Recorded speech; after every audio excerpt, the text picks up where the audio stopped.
This is Vince McKee. And Eli Mooneyham. And you're listening to the Key on Sports Podcast. Our guest today, from the MMA world and professional wrestling world, Ken Shamrock. Sit tight, put your feet up, and grab something cold to drink. Up next, Ken Shamrock.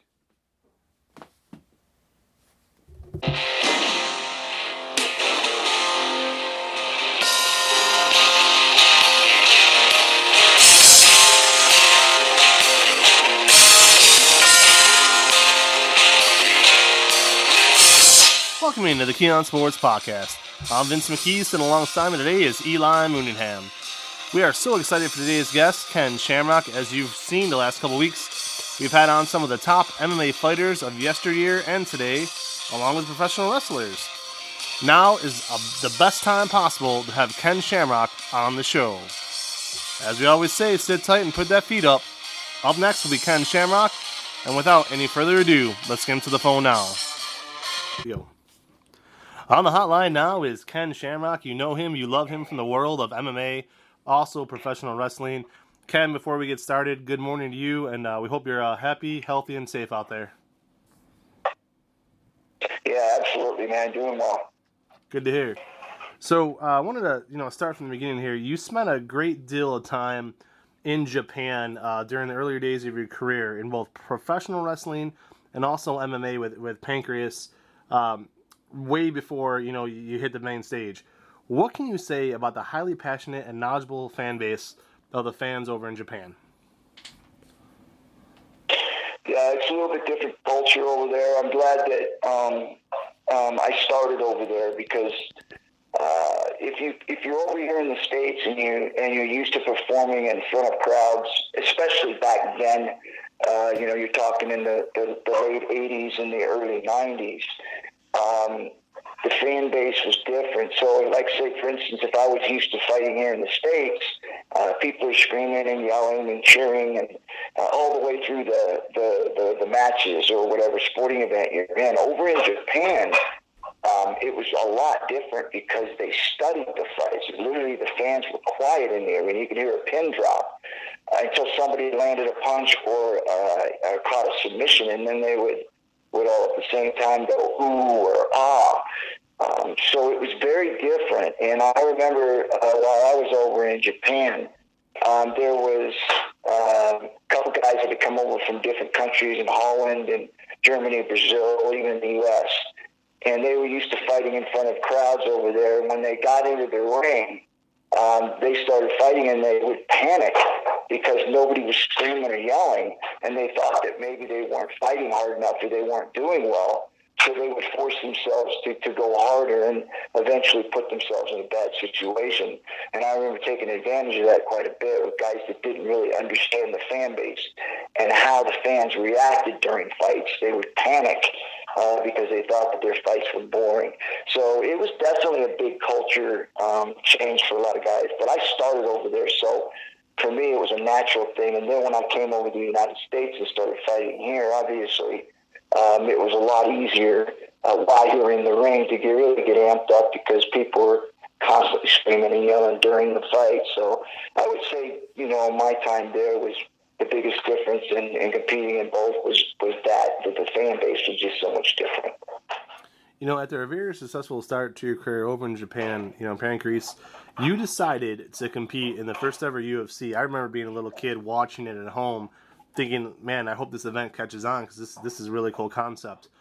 For you as a fighter, a competitor at the time, someone who had a little bit of success under their belt already, what was intriguing to you about coming over and being a part of that very first UFC? None of us knew what to expect. What expectations did you have going in, and why was it intriguing to you? Well, when I first had been shown the actual video of what was supposed to happen, or was told what was supposed to happen, reading the flyer, I didn't believe it.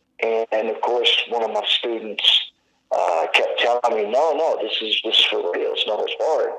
And I kept saying, no, it's just pro wrestling stuff, man. He goes, no, I'm serious. It's real. Anything goes. And I go, man, they can't do that here. I said, they have things they can and can't do. And so that's just not going to happen. And so I went ahead and made a call just to find out for myself and put it to rest. But when I talked to Art Davies and asked him, hey, is this real? And he said, absolutely. And I was like, okay, well, I fight over in Japan. It's something similar, not quite the same, but I'm a champion. And, if you have a room for me, I'd like to jump in and try it out. And, of course, they always had to do their screening and stuff. So it didn't take them long to get right back to me and say, okay, yeah, you're in. They were excited to have me because there was only one other grappler in the group, and that was Hoist. And me coming in from a different country, doing some similar kind of styles would add a little bit more flair to the already loaded striking brackets. And so now you had a grappler on one side and a grappler, supposedly, the way it was supposed to work out, grappler on one side and on each side of the bracket. But as we know, as the fight unfolded that night and how everything turned out, they put us both in the same side. So not sure the understanding of that, but it was what it was. But again, like I said, it was definitely very intriguing to me because I was always doing something similar to that, where it was basically what we see today, which is the MMA. But this was something completely different, where there was, really everything was legal. We kick a guy when he's down and stand up and boot him in the face, or, punch him in the back of the head. It was just literally a street fight. And I thought to myself, well, if this is going to happen, I don't want to miss it. I wanted to keep challenging myself and always be in the startup of something, all these things that I had felt was, in my opinion, was the best fighting league in the world, which was over in Japan. And then this came up, and I was like, well, this is just another step up. And so that's what really intrigued me in going into the UFC, was that the difference of it was really as far as you could go. Ken, good morning to you. It's Eli Mooney. I'm here for Keon Sports. I have a few questions about, you talked about Royce Gracie. I wanted to ask you, you returned to the UFC for the third pay-per-view with a focus on fighting him, after losing the first time. After winning your first two fights over Christopher Leninger and Felix Mitchell, it was Gracie pulling out. The UFC stated that you pulled out because of injury, but some media has reported that you pulled out of your third fight because it wouldn't be against Gracie. Is there any truth to that? Yeah, it's absolutely the truth, and everybody there knows it. That's what it was, because I could have went in there and faced the kid from Canada. I don't even know his name, but Harold Howard. To me, it was like, that's it, Harold Howard. I think everybody really knows that would have been an easy fight for me. But everything that I had gone through at that point in time, I was already champion over in Japan. I had a chance to go in this fighting thing, found out that this was the real deal, that this is it. It is no holds barred, that it's really happening. It did happen. And then to go in there and actually take my opponent for granted, not taking him serious, and then getting choked. And it was just something that just really stuck in me, and I just couldn't let it go. And I remember thinking to myself, I've got to get this fight again. I remember talking to Art Davies and them and saying, man, I got to have that fight. I could beat him. I need that fight. And of course, the fans wanted to have me back, which was really a plus. So, that's all that was on my mind, training for the fight, is to fight him again. And when I did get the opportunity and I moved into the finals, to see Royce walk into a match and throw in the towel so that the opponent would be fresh going into the finals against me. When Royce had no business going into that match, throwing in the towel, when they could have had an alternate come in, just like with me, where I had to fight an alternate in Felix Mitchell and make it into the finals. Royce goes in there knowing he's not going to fight the guy. And the idea was to keep Harold Howard fresh the finals so that he had a better chance of beating me, because Royce didn't want to face me again. And thinking that if Harold was going to beat me, which that would have never happened, that he would never have look at me again or have to face me again. And, of course, that probably never would have happened. But it was just, to me, it was really, it stuck in my stomach, and I was so angry that he walked in. He was able to walk into a ring, but yet he wasn't able to fight.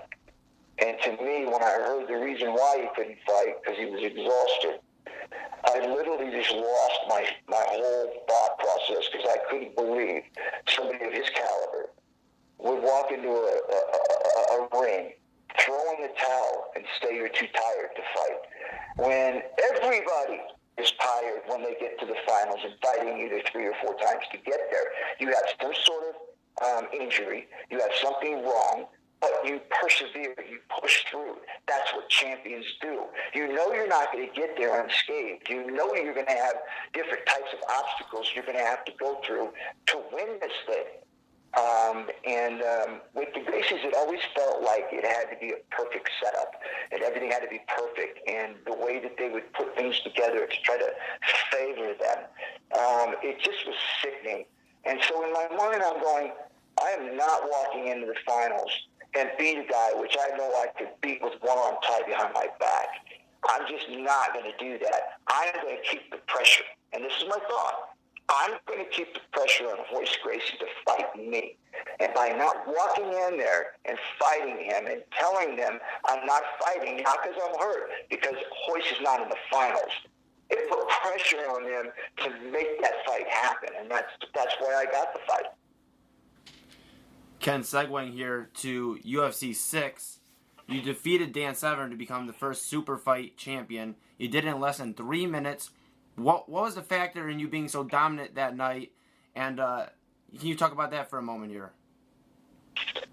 Yeah, it was, all my thoughts of training and to be the best, like I said, I was focused on Royce. I wanted to beat him. I knew I could beat him. I didn't get the right opportunities, I underestimated the first time. The second time, they threw in a time limit, even though I still beat him up. Training for a 3-hour fight. They come in, day before the fight, tell us the time limit. So everything that I did was to really be great. And so when I walked in to fight Dan Severn, I had trained ever since the very first UFC to be great. And I never took a day off. My constant thought was I wanted to be the greatest. And that I didn't want anybody to be able to touch me. And so I did. I worked that way. And so going in against Dan Severn, even though the odds were against me, I kept thinking in my head, how's this guy going to beat me? I'm not sure what the odds maker were looking at. Was he going to wrestle me to death? Because I'm not going to get tired. He's not going to out-submission me. He's not going to out-strike me. He may out-wrestle me, but you can't win by out-wrestling somebody. You either got to make him tap out or you're going to knock him out. And those are to my advantage. And as the fight unfolded, that's what it was. I was able to, put him in bad positions and be able to submit him. And so I was pretty confident then, too, that I was going to be able to beat him, because I felt like the only way I could lose this thing is if I, walk into the ring, I tripped over a wire and cut my head or something. But that's the only way I'm going to lose this fight. Ken, you brought up the rematch briefly. Can we talk about that rematch where Michigan had put in the state of Michigan put in those rules before the fight, and it just seemed like it was a weird night. Can you talk about that for a moment? Yeah, this is the second fight with Severn. We were in Detroit, Michigan, his hometown. I remember going into that fight, I wasn't going to fight. I had a cracked rib and a torn meniscus, which is just tissue, right? It's in your knee. It's really irritating. It hurts. And I had a fractured nose. And so I trained. I still was going to go in the fight because I felt like I could literally out-submission and out-maneuver him on the ground with my submission holds. And that really was what was going into this fight, was that I was just going to be able to go in there and just be able to beat him with strikes and be able to beat him and out-maneuver him with submissions, just like I did in the first one, where there's no way this guy can beat me.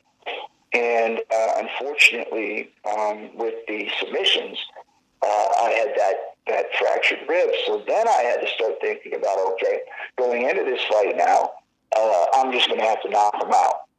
And because I wasn't going to be able to move that well on the ground with the meniscus and fractured rib, and of course the nose. But the nose was just something was there. It might have started bleeding or whatever, but that wouldn't have been an issue. But it was more the ribs of being able to tuck in and out, and being able to stay healthy enough to where it wouldn't break. But I felt like I could do that, so I go into the fight, and they tell us that we can't punch. I mean, literally, the commission says these are the rules. You cannot punch an opponent. And I remember thinking to myself, well, how are we going to do the event? Well, then they gathered everybody up and told people that, oh, here's how it's going to work. You're going to go in there. You can't punch, but if you do happen to punch, wink, wink, we'll fine you at a later date, wink, wink, which we were told we would never be fined. And I remember it was probably a week or two prior to that. It was just over the Canadian border, over the bridge. They had a fight. The same thing had happened. Whereas they said if anybody punched, that it was illegal and that the police would arrest them. Well, they didn't believe them. And, of course, they did the fight. Guys punched, and they got arrested. And I had a group home for kids at the time where I was teaching them that you could do whatever you want as long as you stay within the rules. And I remember that weighed heavily on me because I was thinking, well, my whole strategy is to knock them out because they're not going to maneuver very well on the ground. So I'm just going to win and knock them out. Well, now that's gone because I'm not going to break the rules. I can't. I mean, I can't do it because if I get arrested, then they're going to shut the home down. I mean, this is literally a government home, whereas the state is putting and placing these kids in this home. And if I get arrested for punching somebody, which is a violent crime, they're going to shut this home down. And these kids are all going to be placed somewhere else. And I kept thinking to myself, I'm not fighting. I can't fight. And I remember they came up to my room, and the place was sold out, and they were complaining about if I didn't fight, UFC was going to go downhill. There was a lot of pressure on me, so I went ahead and did the fight anyways. And they awarded Dan the win, which was the most boring fight ever. It is the most boring fight in UFC history, and I was a part of it. And to me, it was disgusting that they even went forward with it because they were asking people to do things that was not a way to build the world of MMA, and that type of event moving forward was that we didn't need that kind of black mark for trying to build an event like this. And unfortunately, I thought it was a bad decision. I went ahead and went in there, and I did not punch, and Dan did. And I remember thinking to myself, even if it was a bad fight, right, but I don't think anybody ever did, and neither one of us did enough to do anything to win. And I thought to myself, how do you change hands up from the belt if nobody really did anything? And I should have probably stripped us both of the belt and put it up for an open tournament. But anyways, they said Dan won the fight. Well, I remember asking Art Davies, I go, well, how did he win? He goes, well, he landed more punches. And then I said, he landed more, but I said those were illegal. And he looked at me, I mean, I kid you not, he looked at me and said, come on, kid, you know better than that. And I was thinking to myself, these are grown men. Which makes you literally telling people that these laws don't matter. Rules don't matter. And I had a lot of times on those type of things in the beginning days where, I wasn't an innocent person. I broke rules, and I did a lot of things that I'm not proud of. But to try and turn around and sell it to somebody and say, no, come on, you know better than that. It just was a wild, wild west back then. In December of 1996, you left the UFC and MMA world as an active fighter. I do realize, because I remember watching it, you were still training guys like Guy Metzger, Jerry Bolander, on and on down the list. But as an active fighter in the cage, you left in December 96, didn't return until May of 2000. Why did you make the choice to leave the World MMA as an active competitor and join the World Wrestling Federation at the time? Well, I think it came down to the attorney fees and the constantly being shut down from place to place. They couldn't pay the fighters what they needed to because they were spending so much money on lawyer fees and trying to fight their way through all these different events. And that's basically what they said. They said, "Listen, we're tied up in lawsuits all the time. A lot of the money's going out defending ourselves." And it says they just couldn't pay what I needed. And I said, "Well, I can't keep going like this because I have a family. I've got 3 kids. At the time I had 3 kids and I had a wife, and I had a gym, and I had a fighter's house, and I had, of course, my house, and I was supporting all these things, and I was like, I can't make my payments." And I always told myself, as long as I'm able to take care of my family and do something I love doing, I'll do it. But if it comes to a point where I can't do what I love to do to support my family, then I've got to go and do something else. And that's really what it came down to, is I wasn't able to make the money I needed to make, which was promised to me. But I understood where they were at too when they promised that I would in my next contract that we would go up. But I did understand where they were at. But then I asked them to understand where I was at, and they did. And so I went my way to find other endeavors to try to make enough money to support the fighter's house, support the gym, Lions Den team, and to support my family. And I was able to do that through pro wrestling. And that's the reason why I left. And unfortunately for me, I was able to find something that I loved doing. Didn't know it at the time until I started doing it. But I really fell in love with pro wrestling. I really thought, it was definitely not what I thought it was. It's not a bunch of guys running around out of shape and, people that are stupid or ignorant. They're very intelligent people. They're in great shape. And a lot of them don't look like it, but they are. They're strong. They're big. A lot of agility, very athletic. And they have to think. They got to be able to think also. So for me, it was something really fun that I got involved with. And, of course, I fell in love with it, and I do it to this day. Ken, as a journalist now, but, like most of us journalists, we're all fans at the time. And I'm not going to shy away from the fact that you were one of my favorite MMA fighters, and absolutely, as a diehard WWF fan at the time, one of my favorite wrestlers as well. So it was no surprise to me. You got extremely over with the fans in the WWF right away. Right from WrestleMania 13 on, the crowd was behind you. You were ridiculously over with the fans. The WWE could have went with you over Stone Cold Steve Austin as the face of the company, and I truly believe still would have had the massive success that they did. They ended up going, with Austin. Bret Hart leaves the company. We'll get to that in a second. But they went with Austin instead of you. Why do you feel they made that choice? And do you think that if you would have been the face instead of Austin, if he never would have came back from that neck injury, do you think it would have worked as well? Yeah, those are things that you look at and you go, what if, right? But I truly believe that, Austin deserved it. He was in the business a long time. He was a career wrestler. I came in. I was a short-timer.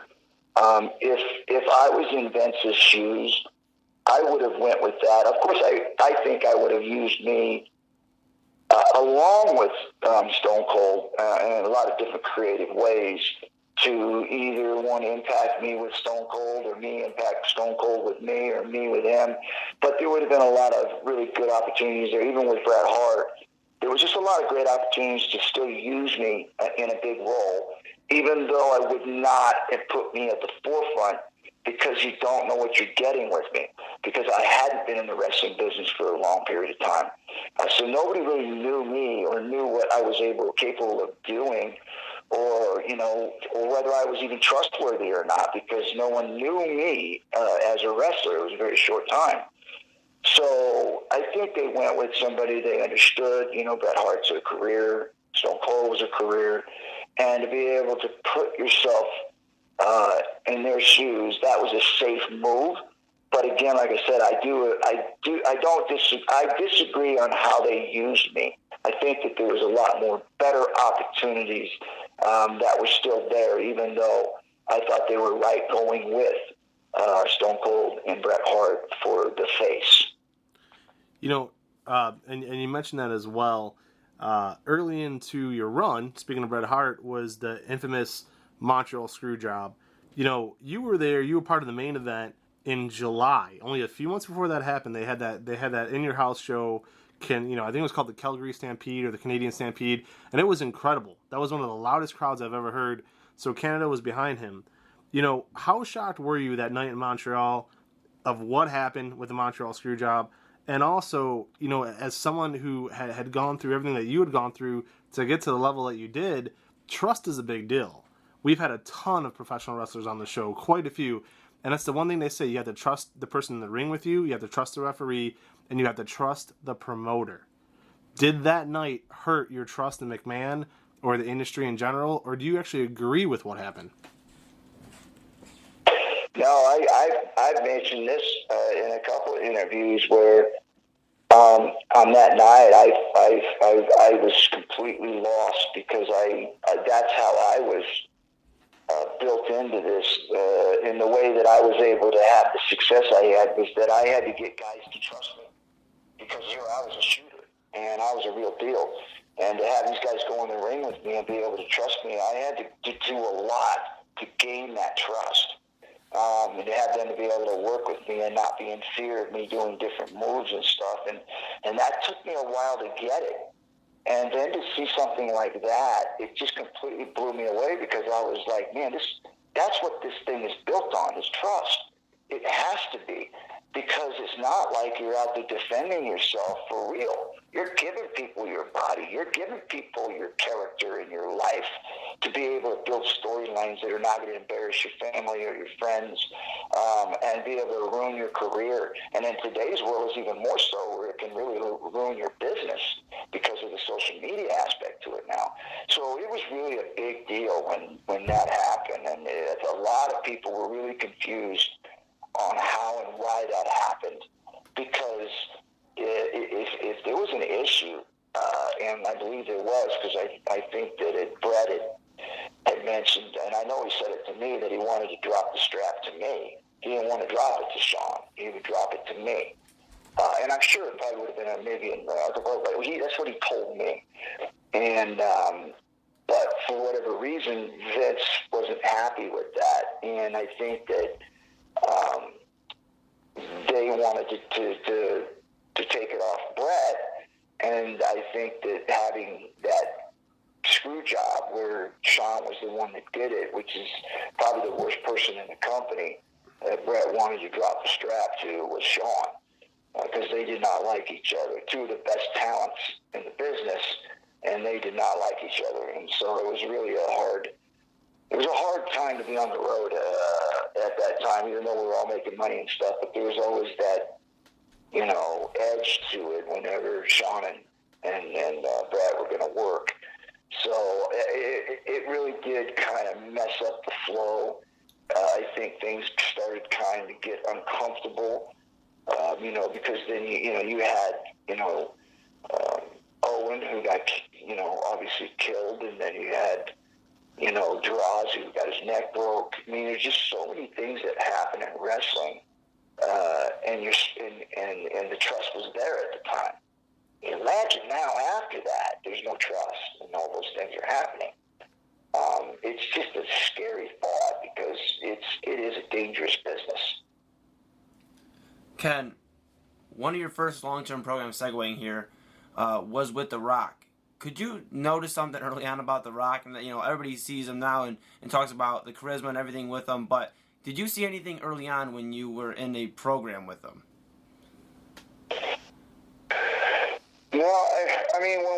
No, because they didn't really give him a chance. I mean, he was with the Nation.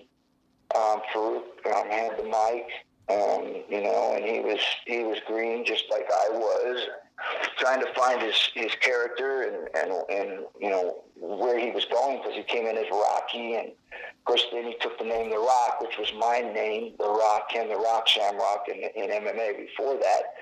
And he took that nickname, and once they gave him the mic and he was able to start talking, I think that's when you saw the spark.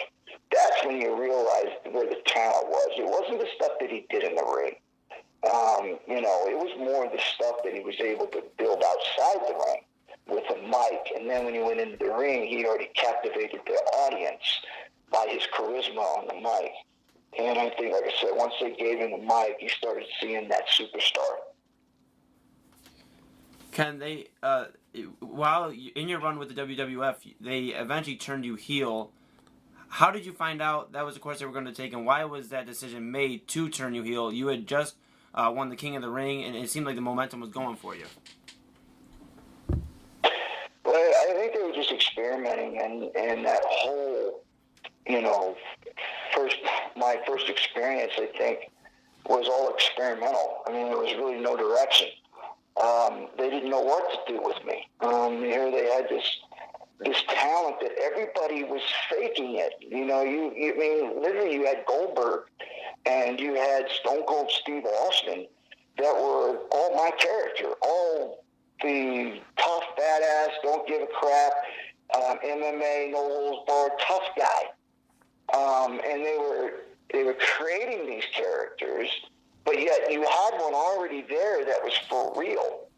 And, it just, again, man, like I said, it was just one of those times where I just felt like they just didn't know what to do with me. They had all these creative ideas. I was over with the fans, but they never really gave the fans anything really to really get behind. They got behind the guy that came from MMA. He wrestles well. He's got great charisma, but yet there was no storyline. Me and The Rock put together a storyline for a short period of time there, and at least in my opinion, everything that I could feel at the time, going up against guys like Stone Cold and Shawn Michaels and The Undertaker and, the X Division, or, there was a lot, that era, there was a lot of top people there. And yet we were the ones that were doing the matches, and we were the ones that felt like we were the ones out in front. Me and The Rock with our storyline. But yet, once The Rock moved up, that was it for me. There was nothing else they were doing with me, and it just felt like they just didn't really know what to do with me. You had a positive history with Owen Hart, Ken, working a couple of programs with him. If you don't want to talk about this, we can move on, but you had to perform the night he passed away. How hard was that? And do you think they should have stopped the show? No, knowing Owen, he's not going to want you to stop the show. And I think that it could have gone either way. I would have been okay either way with it. Showing the respect to the family, to the friends, even to the fans. Because I think by not stopping the show, the fans didn't know it was real. They didn't really know, and it was months before the fans really understood that he's dead. Because we kept the show going on. So there was no real change. But at the same time, I understood why they kept the show going on. Because if we stop it, how long do we stop it for? And if you do stop it, and you allow people to reflect, how heavy does that become when you start up again and start wrestling again? How much does that hurt your characters and the people that are involved in wrestling? By continuing to keep moving forward and trying to reflect and still be concerned and still, show the support to the family and all that while you're still moving, it doesn't really give a chance for the wrestlers and the people involved in it to really reflect heavily on it and let it affect them moving forward. So, you could see it in both ways, where show must go on, that's what he would want, to the family going, no, hold up, let the fans mourn, let the fans know, no, this is not a skit, this is something that really happened. So like I said, it could have gone either way, but we went the way of not canceling the show, went with the way of actually moving forward. And it was a decision that I think it was one that was a unanimous. Not everybody was agreement with it, but the majority of the people felt like that's what we should do, and so that's what we did. At the tail end of 1999, you departed from the WWE and returned to MMA with Pride, and then eventually the UFC in 2002. Two-part question for you here. One, why did you leave pro wrestling to go back to MMA full-time? And two, how special was it, at UFC 45 to be inducted into their Hall of Fame alongside Royce Gracie at the time? Yeah, well, when I left the UFC, I left because there was no way I could support my family with what they would want to pay me. They were struggling. They were having issues. And so I needed to move on. Not by choice, but because it was a financial strain on my businesses. So I moved on to be able to make the money I needed to. During that time, of course, I fell in love with pro wrestling. I enjoyed it. But then there was a point in time where me and The Rock had finished our program, and he moved up, and it just felt like I told you guys before, like they just didn't know what to do with me. And then they were asking me to do these different skits that I just was very uncomfortable with. And I had said no to two of them, and then it just felt like I was getting beat constantly on house shows and on pay-per-views and stuff. Like it just started to turn the other way. And I don't know if it was because of the Bret Hart thing and Shawn Michaels, the Screwjob, and because I was a part of the clique with Bret. I don't know. I truly don't know. But I know that things weren't moving like they were when I was running the program with The Rock. And so I felt like in order for me to protect my character, I had to move on. I had to get out of my contract and go back to what really made me who I was. And I felt like the MMA world had changed. It was still struggling, but I felt like I had ran its course there. I wanted to get back into the MMA world and see if I couldn't help rejuvenate it, get it, flying again. And so I was able to do that. I got a pretty good contract with Pride. I went over there, and of course I was out of it for a long time. My first fight back, I won. Then my next two fights I struggled with. Just injuries, a little bit older, not being in it. So it was struggling trying to find that groove again. But then I had a shot with the UFC where they wanted to do this rivalry that I had, or this heat that I had with Tito. They wanted to try to turn it into a match because they were struggling. I mean, they were literally struggling to put 30,000 people on pay-per-view. And I told them, well, I can do that. And so, I did it. I put in 150,000 buy rates. I mean, just crushed it. And then, of course, from that time went on and put into 750,000 to $1 million. So, they got what they wanted out of me, and I was able to build the UFC where it needed to be. And I was happy to do that and proud to do that. I didn't like how it went down, but I did what I wanted to do, got it done. But to stand there in the ring and reflect during that Hall of Fame induction, how it all started, being over in Japan before it started here, and then the very first UFC, and how unorganized and how raw everything was, and then to see where it was at with rules and regulations and commissions and pay-per-view, and it's just the journey, and to stand there and be recognized as the father of this world of no holds barred in MMA was one that I'll never forget, and I will always appreciate, because it really was. It was something that I felt from the 80s and 90s and even into the 2000s, that I was a part of some very big opportunities, whether it was in Japan, whether it was here in the United States. I was a part of the change in 3 to 4 different generations opportunities, big events to help build companies, and being recognized during that night, that one time, as that person was very satisfying.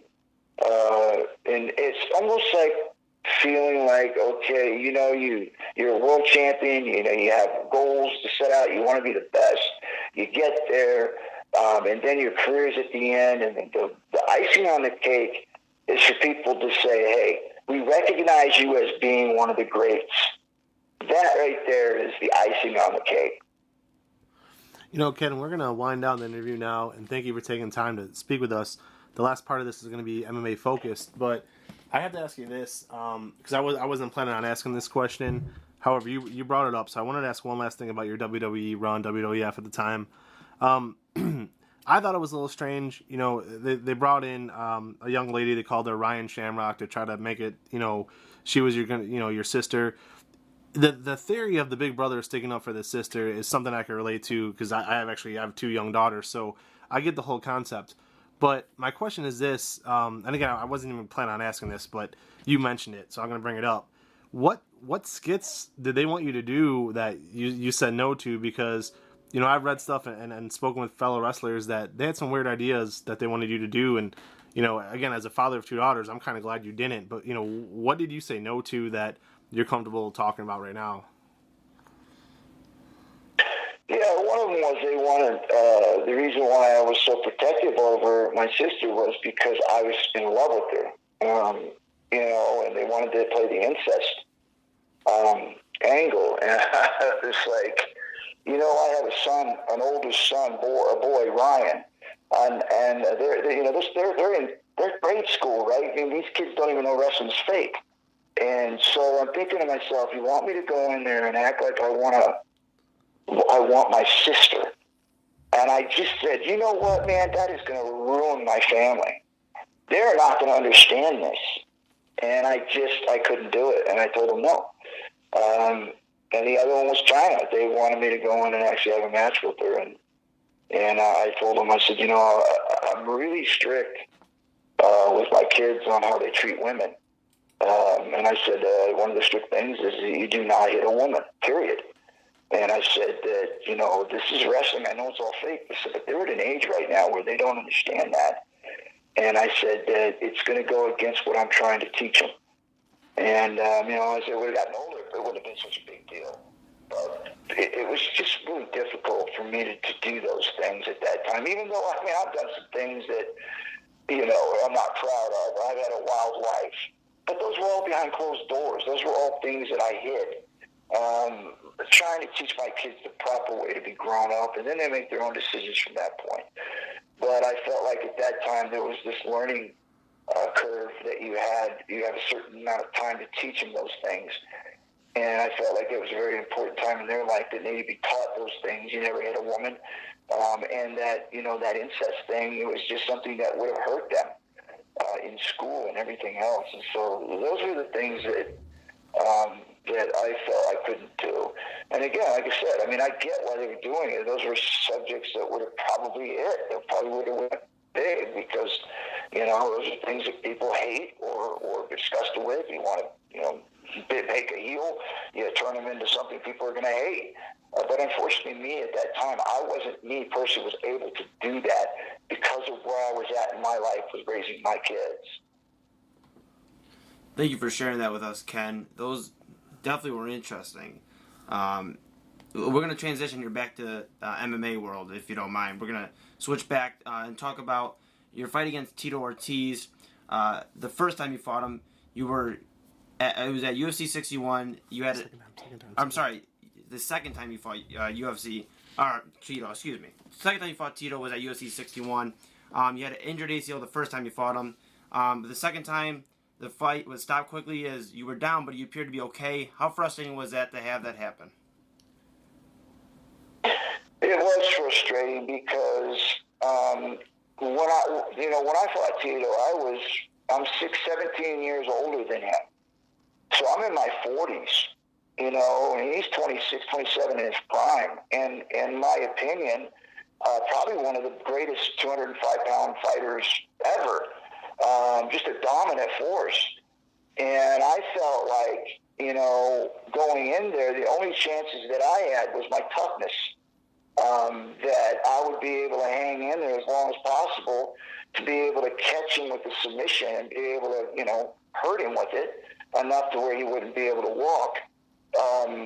But because of the way that the rules had changed and the way that the referees were stepping in and stopping fights, that my toughness wasn't something that I could use anymore. And that was something that I pride myself on, was that I was able to go through everything. You could hit me 100 times and I would find a way to win. Because you're going to get tired sooner or later. I'm going to catch you, going to make a mistake. And it just felt like during that time that the rules had changed so much that toughness was never an opportunity to use as a weapon. And even guys like Oleg Toktarov, if he was fighting in today's world, man, he'd never win a fight. Because most of the time when Oleg won was after he had taken a beating, and then he was able to catch a guy getting overconfident or whatever and be able to tap him out. But those fights like that just weren't going to happen anymore because they were just stepping in and stopping them way too fast. Transitioning here, you had one fight left on your UFC contract when it was terminated by the promotion. Why do you feel they did that, and did it upset you? And if it did, can you talk about that? Yeah, the reason why they did that was because I was contracted with the IFL, which was the fight team, and they put together a Lions team that was, had 8 fighters on a team, and I felt like, wow, great opportunity to get guys to be able to fight and give them opportunities to fight from the Lions Den. And, because the UFC wasn't using them at the time, and so, I'd get 1 or 2 guys in there, but I can't get 8 of them in there. And so I thought that was a great opportunity for me to be able to coach them and be able to be a coach there and be able to have my guys fight and have at least, 3-4 fights a year for these guys and be able to make some money. And so in my contract, I carved that out where I could coach my fighters. And, well, when I did that, I guess, and I didn't know this at the time, but I guess Dana had some issues with some of the guys that were on the IFL because they had left the UFC and they did them wrong or something. I don't know everything that had happened, but Dana was very upset at some of the guys that were in the IFL. And like I said, I had no idea on this. So I went forward and actually did this because I wasn't against my contract. Well, when I was doing the reality show, I had asked Dana for a meeting because I wanted to talk to him about an endeavor that I had coming up, and I wanted to inform him that this is what I was doing, and I just wanted to make him a heads up, which I didn't have to do. I was doing it out of courtesy, and so we had lunch. I remember sitting there and telling him, "Hey, I've got an opportunity to have my fighters fight on the IFL." And the minute I mentioned IFL, he said, "Those people they're garbage." There's a lot more choice words than that. He used some language that I won't use, but he was very upset even at the name IFL. And I was like, "Dana, I'm sorry, but I've already agreed to coach my fighters on there." I said, "I have a contract that states that I'm able to coach my fighters." I said, "I didn't realize that there was an issue here." And he says, "There is." He says, this is what shocked me. He says, if you are on that and you coach them on there, if you go forward with this, you will not fight in the UFC again. And I looked at him and I said, "Dana, I have a contract." I said, "It's okay for me to coach my fighters." I said, why would you go against the contract? He said, "I don't care what the contract says." He says, "If you go forward with this, you will not fight in the UFC again." I looked at him, and of course, then I got mad. I'm like, "Dana, you can't do that." And he goes, "Yes, I can." And of course, he can because he did. Went to court. They won a court case, and even though I had it carved out, but so it just stuck in me. It's like I looked at him. I said, "Well, okay, I'll tell you what. If you can get all 8 of these guys a contract here," I said, "I won't do it." So the only reason why I'm doing it is because I want these guys to have opportunities to fight, and I want to coach them. Obviously, they do better when I'm there.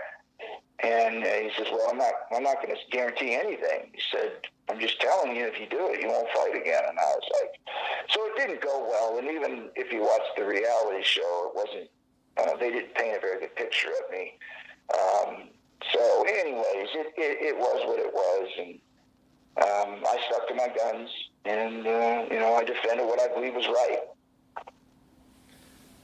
Absolutely. And Ken, if you don't mind, we're going to transition here and talk about a little bit of current UFC. This weekend, Jorge Masvidal stepped up on super short notice, actually, to face Kamaru Usman for the UFC welterweight championship. Who do you, if you do have a prediction, who do you think wins this fight? And if so, do either of these guys hold a claim to the best fighter right now or all time? And if not, who is the best fighter currently in the game and has a claim for that all time? Well, I don't know that. There's just so many things that you look at with the fighters and the way that things change over the years. And then when people look at who the best fighters are, they always forget the beginning days. So it's not a fair assumption. It's like trying to compare the 80s running backs to the 2000 running backs. The game's changed. The rules are changed. It makes things different. And same thing with the UFC. Things have changed. Rules have changed. Things are different. So to compare all of them, it wouldn't be fair. But like I said, I think that this fight is interesting. It is very interesting. And I think the fans deserve to see these kind of fights. And I like the attitude of these guys because it's like they need a fighter. A guy will step up and fight. And they're world champions. Like, they don't have to, right? But both these guys are saying, yeah, man, if he's the best, I'll fight him. One last question for you to end the interview, and I want to thank you again for coming on Keon Sports, myself, Vince McKee, alongside my co-host today, Eli Moonenham. We greatly appreciate it, Ken. I want to thank you as a journalist and also as a fan, a little kid who you inspired many years ago. For that, I cannot thank you enough. Last question for you today is this. In both MMA and professional wrestling, who were the two people that you never got to share a cage with or a ring with that you always wanted to? Basically, what fight did you always want to have that you never got a chance to have the fight?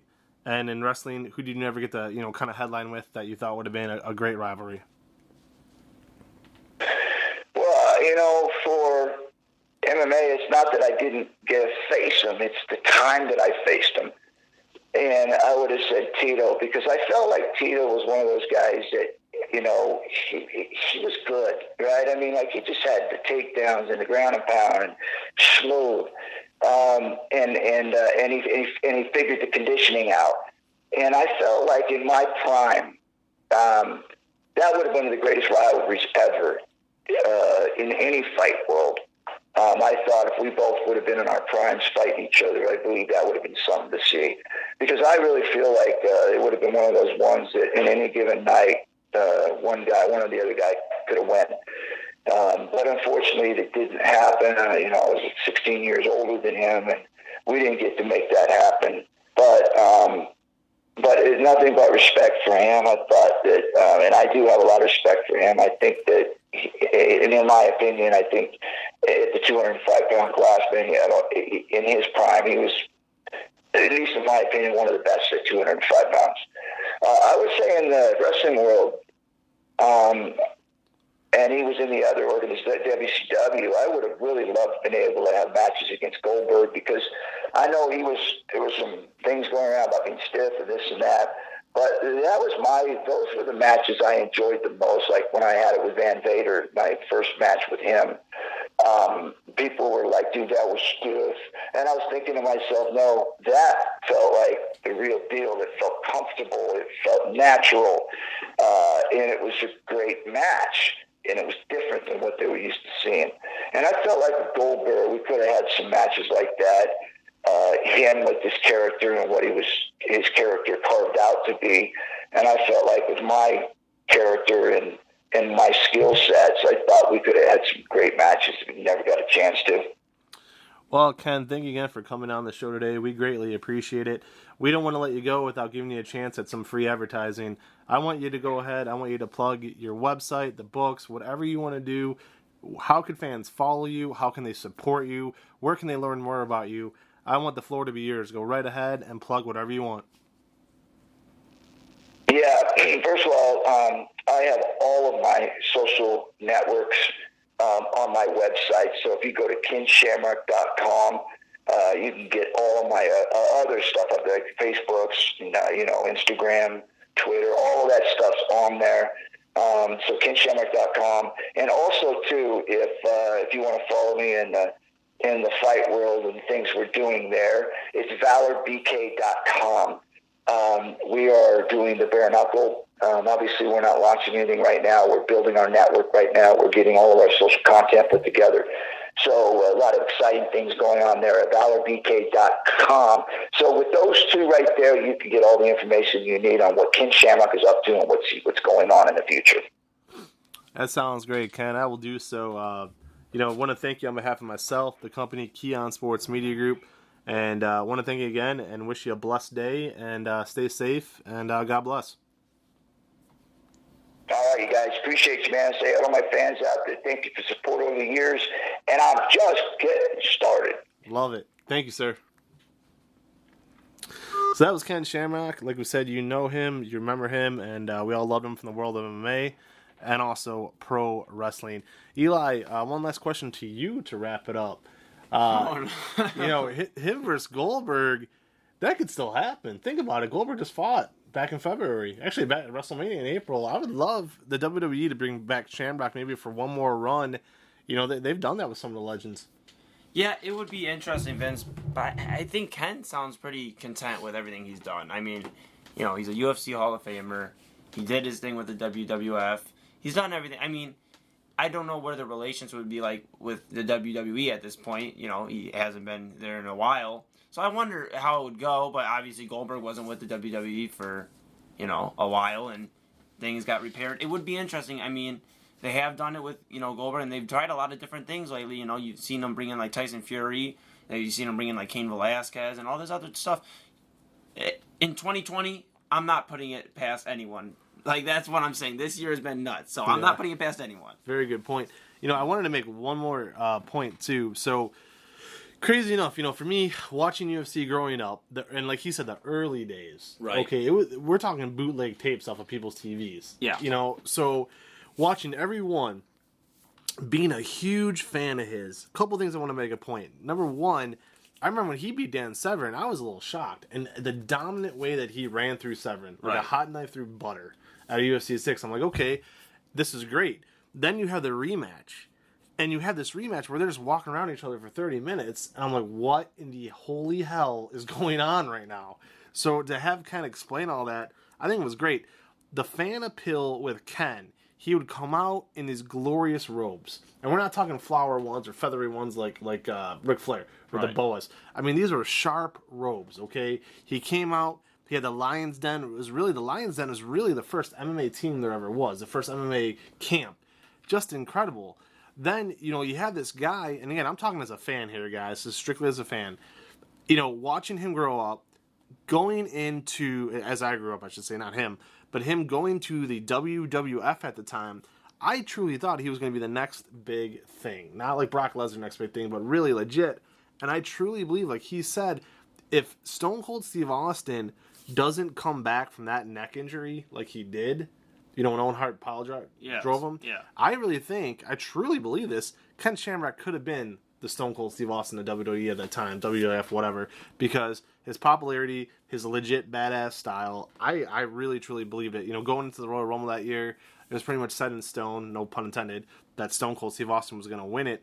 But it wouldn't have shocked me if they would have went in a different way where they could have still had, a Tyson versus Austin type thing, and then Shamrock versus Michaels for the belt at WrestleMania 14. Yeah. I truly remember thinking that could have worked. Isn't it, and I want to touch on that for a minute, isn't it weird, though, that now WWE is so willing to bring in and put over these guys from boxing and UFC, just MMA in general, and, Brock Lesnar, who yes, he started in WWE, but then he went to, the UFC, did his thing, came back, and he was that everybody considers still a transition back, because it was a transition back. It's just, it makes you wonder, like, well, why were they hesitating so long ago? I don't know. I mean, again, like he said, he made a great point there. At the time that he came over, that is when WWF had their big boom with Mankind, and Kane showed up shortly after Severn. Not Severn, Shamrock. Yeah. But Kane, then you had the guys like Mankind, Undertaker, Bret Hart was there a little bit longer, Shawn Michaels. So they had the big boom period, and like you said, he got lost in the shuffle. I loved his honesty. I loved his honesty about pulling out at UFC 3 for him to explain how heartbroken he was not to get to fight Hoist Gracie again. Yeah. And really, Hoist Gracie made a ridiculous move when he threw in the towel and didn't fight Harold Howard. Because, again, like Shamrock said, hey, I had to fight two guys. Harold Howard should have had to fight at the very least, Steve Jenham, in the semis instead of the finals. Jenham would have been the alternate there. Ironically enough, Jenham comes out, fights Howard in the finals, and beats him. But, he was honest about everything. This is a legend, guys. Ken Shamrock gave us an hour of his time.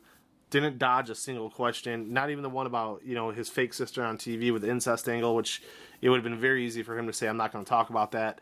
Just absolutely incredible interview. Easily one of the best we've ever done. And I want to throw this out there, too. If you want to get a hold of us, you can reach me by email at CoachVin14. Twitter, I believe, is sports_key. I got to look at that. It might be key_sport. We got our Twitter hacked a few months ago, so we're kind of rebuilding that. But best way to always contact me, honestly, is email, coachvin14@yahoo.com. Eli, how can these guys get a hold of you? We want suggestions for guests. Any kind of suggestion you could get of. Yeah, absolutely. Well, I'm going to verify that Vince was correct. It is sports_key. That's at sports_key. And the user is Key on Sports, which is us. Mm-hmm. So that's how you can reach Vince to follow that up. To reach me, if you want to tweet at me, it's at Eli_Mooneyham. That's MOONEYHAM. The user, or display name, I should say, is Moon. And that's my artist name for my music. And if you want to email me and tell me, hey, we got to get this guy on. You guys got to get him on. Go to email Eli Moon. That's ELIMOONE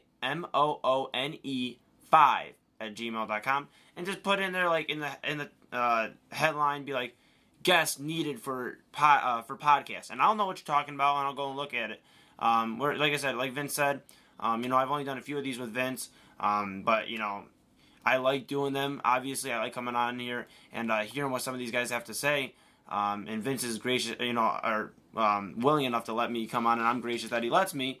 It's fun. I'm excited because, you just don't know what you're going to hear that day. You don't know. Like, we just did the one with Chris Labine last week. It doesn't even feel like it was last week. But, we did that last week, and he had a lot to say, and then this week, you got Ken Shamrock. Was that last week? Yeah, last Wednesday. Okay, I was like, I know all the days are blending together. But, you had Labine last week. It seems like he had so much to say, and then Shamrock comes in and gives us almost an hour of just straight, just content. Like, anything we asked, he was not holding back on. And that's one thing I will say. If you're going to take away a few things, which I think you'll take more than just a few things away from this interview, listen to the confidence he has. Yep. You need to, if you need to hear, something that will motivate you, just listen to the way Ken Shamrock speaks. He has a good way of knowing that this is how I'm going to do things, and this is how it needs to be done, and there ain't nobody that's stopping me that day. And that's, I will say that's how I see Vince doing it right now, and that's how, I try to be, and that's how we should all be. We should all want to be the best. And that doesn't mean we have to, look down on others or do anything like that. We should all want to strive, though, and all meet each other up top at a higher level. So that's what I took away. The confidence, too, was a big thing for me. I was like, wow. I agree. Yeah, that was a big thing. At some point, I almost wanted to run through a brick wall because I was getting motivated. Yeah, no doubt about it. And just to kind of wrap things up here, like Eli said, we are very open to a lot of people. We hit our biggest mark easily with boxing and MMA. Me and Eli were at the cusp of that, the beginning of that. Yep. So yes, we do high school sports. A lot of what we do is high school sports. But guys, let's face reality here. If we could continue to bring in these big names, we're gonna do it. And like you said, there's no stopping us. It's been a blast. Coming up next week, we have Bill Alfonso trying to wrap up a time and get that set in stone for Eric Metcalf, former Cleveland Brown that you all love. Metcalf's agreed to come on. We got to set that, get that going. Obviously, my good buddy Goldie, Mike Goldberg, going to get him on the show here. So we have a lot of good things cooking. And seriously, go back and just look at the podcast section of our website at KeonSports.com. Going to give you the names of who we've had recently on the show. Sam Houston, WWF legend. Ken Resnick, legend of AWA and WWF. And we even have recent guys like James Ellsworth. James Ellsworth was main eventing with AJ Styles and Moxley a few years ago. Yeah, that was and Carmella. That was a really good one. I enjoyed it. I listened to the Ellsworth one probably at least a couple times. That one was really interesting. Thank you. They're all interesting though. Thank you. But that one was good. As Eli said, last week we had on MMA legend Chris Labine. We've had on local sports people like Chuck Coletti. We had on Pat Tanaka of Bad Company with AWA, the Orient Express with WWF. Going to try to get his partner on real soon with Paul Diamond. My personal favorite, and this one with Ken Shamrock was great, but my personal favorite was with Al Snow. Guys, he comes so completely out of character. It's amazing. Al Snow is probably, you talk about wanting to run through a wall. This interview with Al Snow made me want to run through a brick wall. Absolutely amazing. Go back, listen to that one. Nikita Koloff, a guy who was probably the scariest Russian character of all time. Nikita Koloff as well. And we're still going. We've had interviews. Ricky Morton, one of the most popular ones we ever did, believe it or not. Ricky Morton got a ton of hits. MMA fighter John Fitch. MMA former fighter Sean Shirk, a UFC champion. Dr. Death Tom Pritchard. Hector Guerrero, the famous Guerrero wrestling family. Just one after another. It's been a blast. One that, quite a few people clicked on. Terry Runnels, obviously the bombshell she dropped on Brock Lesnar. WCW announcer Scott Hudson. Gray Maynard. And the list goes on and on and on. Brian Hansen, Brian Kitchen, Felix Wright. What we're saying, swing over to KeonSports.com. Look at that podcast section. Email me, tweet at me. Email Eli, tweet at him. Let us know who you want on next. For Eli Mooningham, this has been Vince McKee. Have a good day. You've been listening to Key on Sports.